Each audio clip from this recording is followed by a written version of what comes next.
చైనాలో భారత ప్రధాని పర్యటన, సరిహద్దు రక్షణ ఒప్పందంపై సంతకాలు.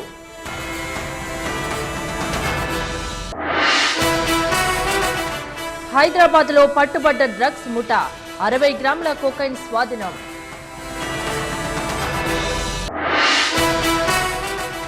ఎడతెరిపి లేకుండా కురుస్తున్న వానలు, పొంగి పొర్లుతున్న వాగులు, వంకలు.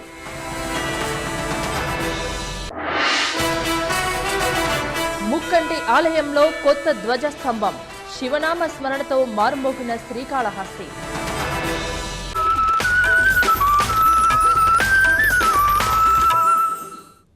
రెండు రోజుల నుంచి కురుస్తున్న వర్షాలతో కడప జిల్లాలో వాగులు, వంకలు పొంగి పొర్లుతున్నాయి.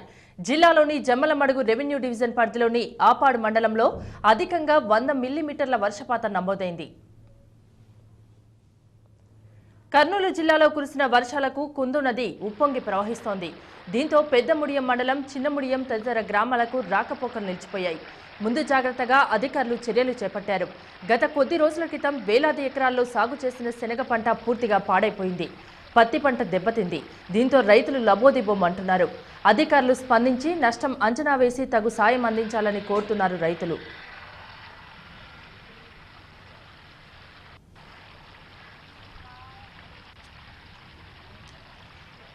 విజయనగరం జిల్లాను వానలు ముంచెత్తుతున్నాయి. 2 రోజులుగా ఎడతెరిపి లేకుండా కురుస్తున్న వర్షాలతో వాగులు, వంకలు పొంగి పొర్లుతున్నాయి. లోతట్టు ప్రాంతాలు జలమయమయ్యాయి. కొత్తవలస, శృంగవరపుకోట, భోగాపురం మండలాల్లో అత్యధిక వర్షపాతం నమోదైంది. పాచిపెంట మండలంలోని గురువునాయుడుపేట, పాంచాలి గ్రామాల మధ్య వట్టివడ్డే వాగు ఉధృతంగా ప్రవహించడంతో సుమారు 20 గ్రామాలకు రాకపోకలు నిలిచిపోయాయి.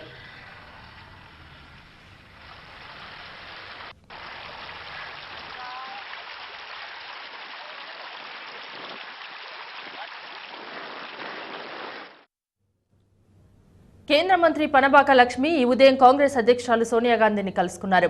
రాష్ట్ర పరిస్థితులను సోనియాకు వివరించారామె.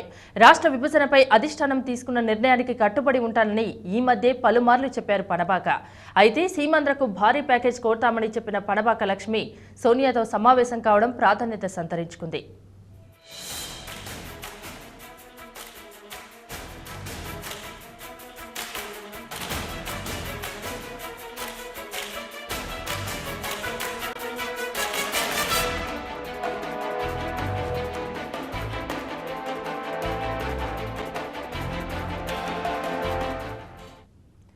కేంద్రం పిలుపు మేరకు నిన్న ఢిల్లీకి వెళ్లిన గవర్నర్ నరసింహన్ ఈ ఉదయం కేంద్ర ఆర్థిక మంత్రి చిదంబరంతో భేటీ అయ్యారు.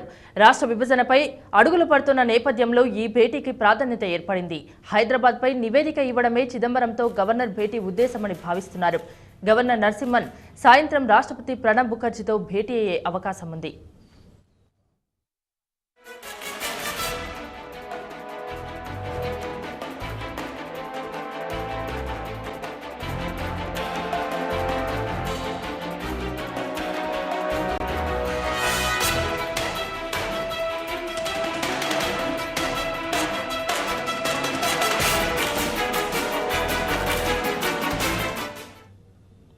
పెరుగుతున్న ఉల్లి ధరలపై టీడీపీ అధ్యక్షుడు చంద్రబాబు ట్విట్టర్లో స్పందించారు.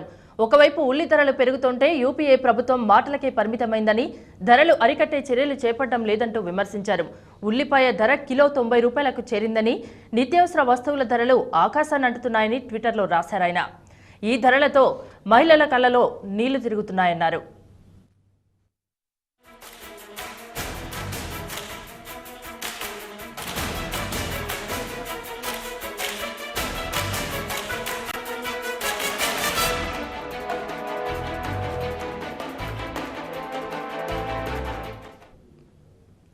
హైదరాబాద్లో మరో డ్రగ్స్ ముఠా పోలీసులకు చిక్కింది.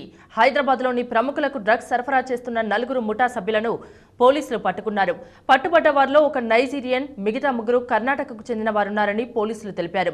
వీరి దగ్గర నుంచి 60 గ్రాముల కోకైన్ స్వాధీనం చేసుకున్నారు. గత కొన్ని రోజులుగా ముంబై, కోల్కతా, ఢిల్లీ నుంచి వీరు డ్రగ్స్ ను హైదరాబాద్కు సరఫరా చేస్తున్నారని పోలీసుల విచారణలో వెల్లడైంది.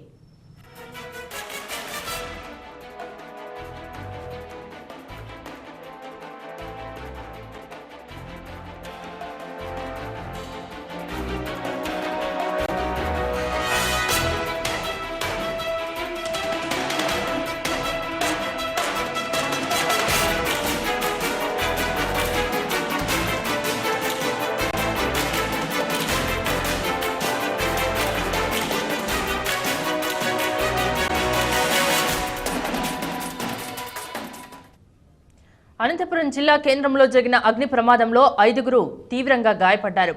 గాయపడ్డ 2 మహిళలు, 3 చిన్నారులు చావు బతుకుల మధ్య కొట్టుమిట్టాడుతున్నారు. ఒక ఇంట్లో నిల్వ ఉంచిన పెట్రోల్ క్యాన్తో పిల్లలు ఆడుకుంటూ పొయ్యి దగ్గరికి తీసుకెళ్లడంతో మంటలంటుకొని ప్రమాదం జరిగినట్టు తెలుస్తోంది.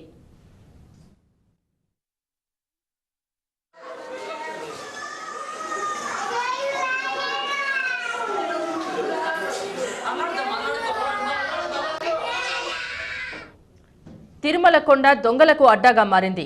వీఐపీ భక్తులకే కాదు, సామాన్య భక్తుల పరుసులను కాజేస్తున్నారు దొంగలు. సాక్షాత్తు వైకుంఠం క్యూ కాంప్లెక్స్ లో జరిగిన దొంగతనాన్ని భక్తులు గుర్తించడంతో ఘటనా స్థలంలోనే దొంగల్ని పట్టుకున్నారు. ఒక దొంగ పరారు కాగా మరో దొంగను విజిలెన్స్ అధికారులకు అప్పగించారు భక్తులు.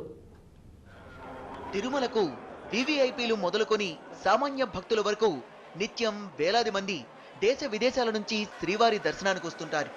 4 రోజుల క్రితం ఓ ఎన్ఆర్ఐ భక్తుడి జేబులోంచి 19 లక్షల విదేశీ కరెన్సీ చోరీ అయింది. ఈ ఘటన మర్చిపోకముందే తాజాగా ఉచిత దర్శనానికి వచ్చిన భక్తుని జేబులో పర్సు కాజేశారు దొంగలు. బాసరకు చెందిన నరేష్ తన కుటుంబంతో వైకుంఠం క్యూ కాంప్లెక్స్ 21వ కంపార్ట్మెంట్లో వేచున్నాడు. అదే కంపార్ట్మెంట్లో టీటీడీ ఉచితంగా అందించే పాల గ్లాసుల్ని 2 చేతులతో పట్టుకొని తీసుకొస్తుండగా తన జేబులో ఉన్న పర్సు, అందులోని 8,500 రూపాయలు చోరీకి గురయ్యాయి. మా బాబుకు పాల కోసమని క్యూ లైన్లో పోయినాను. జనంలో పాలు తీసుకొని వచ్చిన 2 చేతులను తీసుకొని వచ్చి పాలు అక్కడ పెట్టి ఇచ్చేసిన మా వాళ్ళకు. ఇచ్చేసేవారు కంటే జేబులో చూసుకున్నాను. ఒక 10 నిమిషాల తర్వాత 10 నిమిషాలు చూసుకున్నారంటే ప్యాంట్ జేబులో నుంచి పర్సు కొట్టేసి అదే కంపార్ట్మెంట్లో ఉన్న అతనికి ఇంకొక అతను చూడంగా ఆయన దొరికింది. చూసేవారు కానీ డబ్బులు కనబడితే ఆయన ఈ పర్సు అనేది ఇంకొక బాబుకి ఇచ్చేసిండు. ఆ బాబు వెళ్ళిపోయాడు. ఇతను ఇంకొక అతను దొరికిపోయాడు. ఇదే కంపార్ట్మెంట్ లో మరో భక్తుడు వేచుండగా ఎవరో తన జేబులో చేయి వేశారని గమనించి అతన్ని వెంటనే పట్టుకున్నాడు. అయితే పొరపాటున జేబులో చేయి పడిందని అనడంతో వదిలేశాడు. కాసేపటికే బాసరకు చెందిన నరేష్ తన పర్సు పోయిందని అరవడంతో అక్కడే అనుమానాస్పదంగా తిరుగుతున్న ఆ వ్యక్తిని భక్తులంతా పట్టుకొని విజిలెన్స్ అధికారులకు అప్పగించారు. జేబులో చేసి రెడ్ హ్యాండ్ గా డబ్బులు ఇస్తా ఉన్నాడు. నేను వాడి చేయి నేను రెడ్ హ్యాండ్ గా పట్టుకొని ఏంద్రా నా జేబులో చేయి పెట్టావు, ఏంది డబ్బులు తీస్తున్నావు కొట్టేస్తున్నావు అంటే కాదు బాస్ నాది రాంగ్ మిస్టేక్ అయిపోయింది, నా జేబు అనుకొని పెట్టుకున్నా. అది అనేసరికి నేను వాడికి నీటిగా ఉన్నాడు, వీడు దొంగతనం ఎందుకు చేస్తానులే అని చెప్పేసి వదిలేసా. వాళ్ళని అబ్జర్వేషన్ చేస్తే వాళ్ళు ఏం చేస్తారు, 2 ఉండి ఒకడు లోపల ఒకడు బయట, ఒకడు లోపల ఒకడు బయట, అక్కడ నుంచి కదలట్లే క్యూ లైన్ దగ్గర నుంచి కింద కూర్చొని వాడు నన్ను అబ్జర్వేషన్ చేస్తుండు, నన్ను చూస్తా ఉన్నాడు. అప్పుడు నాకెందుకు చూస్తుండు వీడే దొంగ అని చెప్పేసి నేను వీళ్ళని పిలిపించి వీడు ఖచ్చితంగా కొట్టి ఉంటాడు అని చెప్పేసి రెడ్ హ్యాండ్ గా పట్టుకుంటే డబ్బులు దొరికేవాడు కాడ. చోరీకి పాల్పడింది వాస్తవమే అని ఒప్పుకున్న దొంగలు మొత్తం 12,500 రూపాయలు దొంగతనం చేసినట్లు అంగీకరించారు. వీరిని కర్ణాటక జిల్లా హోసూరుకు చెందిన వారిగా గుర్తించారు అధికారులు. ఎదురు వచ్చినాం సార్, ఎదురు వచ్చినాం. నా చేతిలో నాది ఉండేది 300 నాది ఉండేది సార్. 300 నా చేతిలో 8,000 వేసినాడు సార్. 80,000 వేసినాడు సార్. తప్పు సార్. దొంగల్ని అరికట్టడానికి టీటీడీ ఎన్ని సెక్యూరిటీ ఏర్పాట్లు చేసినా దొంగలు రెచ్చిపోతూనే ఉన్నారు. భక్తుల దగ్గర నుంచి ఏది వీలైతే అది దొంగలిస్తూనే ఉన్నారు. దొంగల విషయంలో టీటీడీ సెక్యూరిటీ సిబ్బందే కాదు, భక్తులు సైతం జాగ్రత్తగా వ్యవహరించాలంటున్నారు పోలీసులు. రాజధాని హైదరాబాద్కు సరిగ్గా 150 కిలోమీటర్ల దూరంలో ఒక గ్రామం ఉంది. పేరు దమస్తాపూర్. కర్ణాటకకు మన రాష్ట్రానికి సరిహద్దులో ఉంటుంది. నిన్నటిదాకా ప్రశాంతంగా ఉన్న ఆ గ్రామంలో ఇప్పుడు విచిత్రమైన పరిస్థితులు ఉన్నాయి. అక్కడి జనం కంటి నిండా నిద్రపోయి దాదాపు 3 నెలలైంది. ఏ రోజుకు ఆ రోజు ఇవాళ రాత్రి ప్రశాంతంగా గడిస్తే చాలని దేవుణ్ణి ప్రార్థిస్తున్నారు గ్రామస్తులు. ఆఖరికి అక్కడ ఏం జరుగుతుందో తెలుసుకునేందుకు జాతీయ భూభౌతిక పరిశోధన సంస్థ అధికారులు రంగంలోకి దిగారు.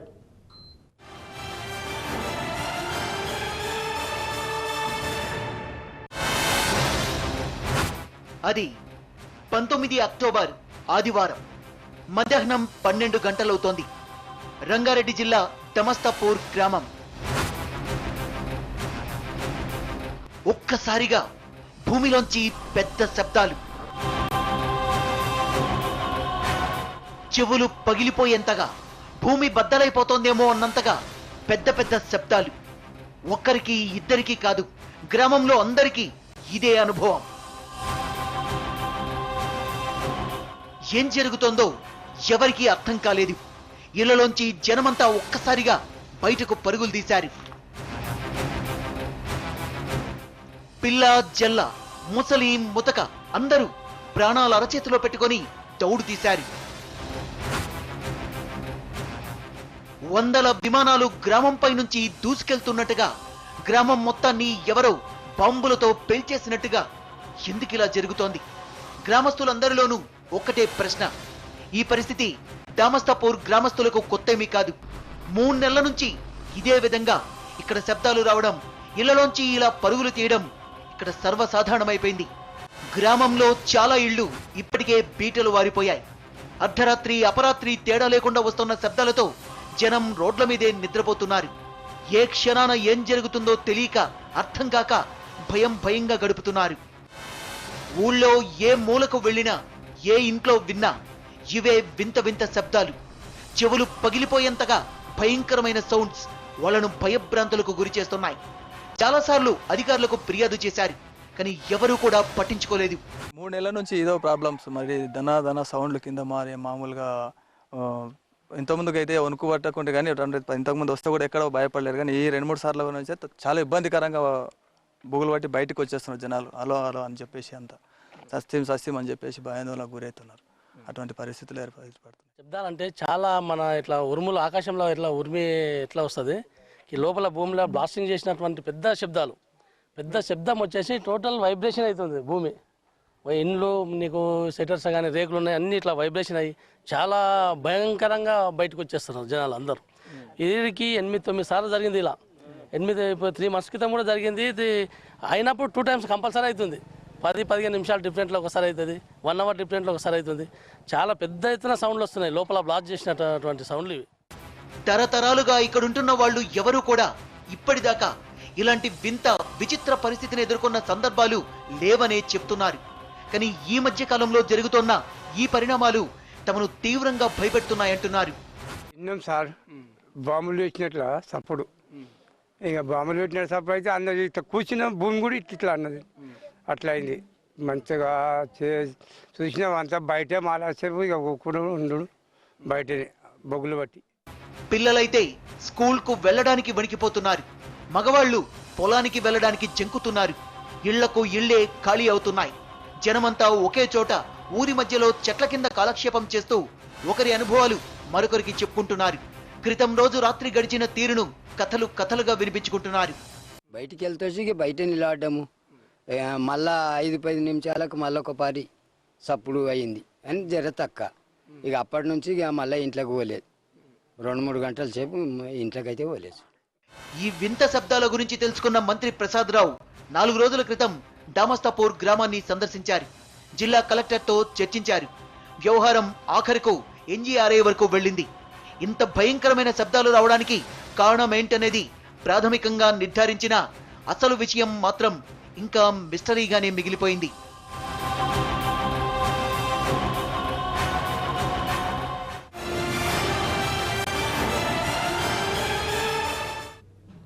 ఇప్పుడు ఒకే ఒక భయం గ్రామస్తులతో పాటు అధికారులను వెంటాడుతోంది. సరిగ్గా 20 ఏళ్ల క్రితం మహారాష్ట్రలోని లాతూర్లో ఏకంగా 20,000 మందిని పొట్టన పెట్టుకున్న భూకంపం ఘటన ఇక్కడ కూడా పునరావృతం అవుతుందా? త్వరలో రాబోయే మహా భూకంపానికి ఇది ట్రైలర్ అనే ఊహ ఇప్పుడు అందరినీ భయపెడుతోంది. ఇంతకీ 3 నెలల నుంచి దామస్తాపూర్లో ఏం జరుగుతోంది?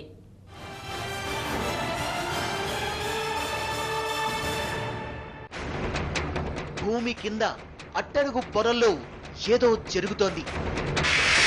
వింత శబ్దాలు, భయంకరమైన ఓర్చుకోలేనంత పెద్ద సౌండ్లు దామస్తాపూర్ని భయపెడుతున్నాయి. 3 నెలలు, ఏకంగా 3 నెలల నుంచి ఇక్కడ ఇదే పరిస్థితి. చాలా మందికి చెప్పారు, కానీ ఎవ్వరూ పట్టించుకోలేదు. పరిస్థితి తీవ్రమైన తర్వాత మంత్రి ఇక్కడికొచ్చారు. అధికారుల్ని చర్యలు తీసుకోవాలని ఆదేశించారు. దీంతో జిల్లా కలెక్టర్ ఎన్జీఆర్ఐ శాస్త్రవేత్తల బృందాన్ని దామస్తాపూర్ రప్పించారు. ఆదివారం మధ్యాహ్నం 1:30 సమయంలో కూడా దామస్తాపూర్లో మళ్లీ ఇలాంటి శబ్దాలే వచ్చాయి. అప్పటికే అక్కడ భూకంపం తీవ్రతను నమోదు చేసే సిస్మోగ్రాఫ్ పరికరాన్ని ఎన్జీఆర్ఐ శాస్త్రవేత్తలు ఏర్పాటు చేసినా ప్రాథమికంగా ఏం జరుగుతోందో మాత్రం చెప్పలేకపోయారు. అయితే ఆదివారం ఘటన తర్వాత సిస్మోగ్రాఫ్ రీడింగ్ ఈ శబ్దాల మిస్టరీని కాస్త విప్పింది. మీటర్పై భూకంపం తీవ్రత 1గా నమోదైంది. 3 నెలల తర్వాత ఈ మిస్టీరియస్ సౌండ్స్ ఎందుకు వస్తున్నాయనే దానిపై ఓ క్లారిటీ వచ్చింది. ఇది భూకంపమే, ఖచ్చితంగా భూమి కంపించడం వల్లే ఈ శబ్దాలు వస్తున్నాయని ఓ ప్రాథమిక నిర్ధారణ అయితే అయింది. కానీ ఇంత తరచుగా ఇలా జరగడం దేనికి సంకేతం అనేది మాత్రం అర్థం కావడం లేదు. ఈ మధ్య కాలంలో హైదరాబాద్లోని వనస్థలిపురం, మహారాష్ట్రలోని నాందేడ్లో కూడా ఇలాంటి శబ్దాలే వచ్చాయి. ఆ ఘటనల్ని పరిగణనలోకి తీసుకున్న ఎన్జీఆర్ఐ అధికారులు ప్రస్తుతానికి ఎలాంటి భయం లేదని గ్రామస్తుల్లో ధైర్యం నింపే ప్రయత్నం చేస్తున్నారు. ఇక్కడ వెనుపుల చిన్న చిన్న భూకంపాలు సంభవిస్తాయి. ముందుగాల నువ్వు శబ్దం ఏదైతే వింటున్నావో, భూకంపం శబ్దం సంభవించిన తర్వాత శబ్ద తరంగాల లెక్క ఒకటి తరంగం ప్రవహిస్తుంది. దాని తర్వాత మీకు ఏదైతే భూమిలో కదిలిక ఇట్లా ఊగినట్టు అనిపిస్తుందో ఆ తరంగం వస్తుంది అన్నమాట. అందుకే అది శబ్దం విన్న 1 సెకండ్ తర్వాత, సెకండ్ కూడా కాదు, మీరు వింటారు ఇట్లా ఊగుతుంది, ఆగిపోతుంది. ఇక్కడ వస్తున్న శబ్దాలు, ప్రకంపనలు అన్ని కూడా భూకంపం ప్రభావమే అని సైంటిస్టులు తేల్చడంతో జిల్లా అధికారులు కూడా అప్రమత్తమయ్యారు. ఒకవేళ ఎక్కువ తీవ్రత ఉన్న భూకంపం వస్తే ఏం చేయాలి, ఎలా ఉండాలనే అంశాలపై గ్రామస్తులకు అవగాహన కల్పించే కార్యక్రమాల్ని చేపడుతున్నారు. ఎప్పుడు రావచ్చు, ఆగిపోవచ్చు కూడా, వస్తాయి మళ్ళీ. వచ్చినా కూడా మీరు అంత భయపడాల్సిన అవసరం లేదు. ప్రస్తుతానికైతే అంతా సర్దుకుందని అందరూ భావిస్తున్నారు. కానీ భూగర్భంలో లోపల అంతు చిక్కని డేంజర్ ఏదో పొంచుందన్న విషయం అటు శాస్త్రవేత్తలతో పాటు గ్రామస్తుల్ని కలవరపెడుతోంది. సరిగ్గా 20 ఏళ్ల క్రితం మహారాష్ట్రలోని లాతూర్లో ప్రకృతి సృష్టించిన బీభత్సం ఇక్కడ కూడా రిపీట్ అవుతుందేమోనన్న భయం వీరిని వెంటాడుతోంది.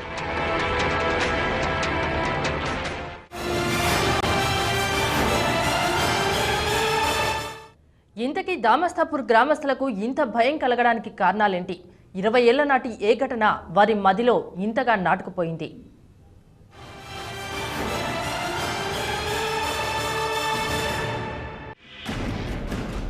ఆ రోజు సెప్టెంబర్ 30, 1993 సంవత్సరం ఉదయం 4 గంటల సమయం. మహారాష్ట్రలోని లాతూర్ ప్రాంతం ఒక్కసారిగా కంపించింది. అతి భయంకరమైన భూకంపం ఆ ప్రాంతాన్ని వణికించింది. రిక్టర్ స్కేలుపై 6.4గా నమోదైన ఆ భూకంపం ధాటికి 52 గ్రామాలు అతలాకుతలమయ్యాయి.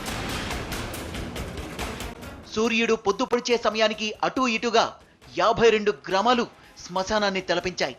చెట్టు, చేమ, ఇళ్ళు అన్నీ నామరూపం లేకుండా పోయాయి. భూమి లోపల 12 కిలోమీటర్ల లోతున ఏర్పడిన ప్రకంపనల ధాటికి సర్వం నాశనమైపోయింది. దాదాపు 20,000 మంది చనిపోగా 30,000 మంది దాకా తీవ్రంగా గాయపడ్డారు. ఈ ఘటన జరిగిన చాలా కాలం ముందు నుంచే ఆ ప్రాంతంలో భూమి కంపించడం కనిపించింది. ప్రస్తుతం పెద్ద పెద్ద శబ్దాలు వస్తున్న దామస్తాపూర్ తరహాలోనే అక్కడ కూడా పరిణామాలు కనిపించాయి. పగలు రాత్రి తేడా లేకుండా భీకరమైన శబ్దాలు రావడంతో భయంతో జనం పరుగులు పెట్టేవారు. ఇప్పుడు అదే ఘటన దామస్తాపూర్ గ్రామస్తుల్ని భయపెడుతోంది. లాతూర్ తరహాలోని తమ గ్రామంలో కూడా అతి త్వరలో అతిపెద్ద భూకంపం వస్తుందేమోనన్న ఊహ వారందరినీ వెంటాడుతోంది, కంటి మీద కునుకు లేకుండా చేస్తోంది. అయితే దామస్తాపూర్ ఏరియాకు ప్రస్తుతానికైతే ఎలాంటి భయం లేదని అధికారులు చెప్తున్నా రాబోయే రోజుల్లో భూకంపం తీవ్రత ఎలా ఉంటుందనేది మాత్రం అంచనా కూడా అందని పరిస్థితి నెలకొంది.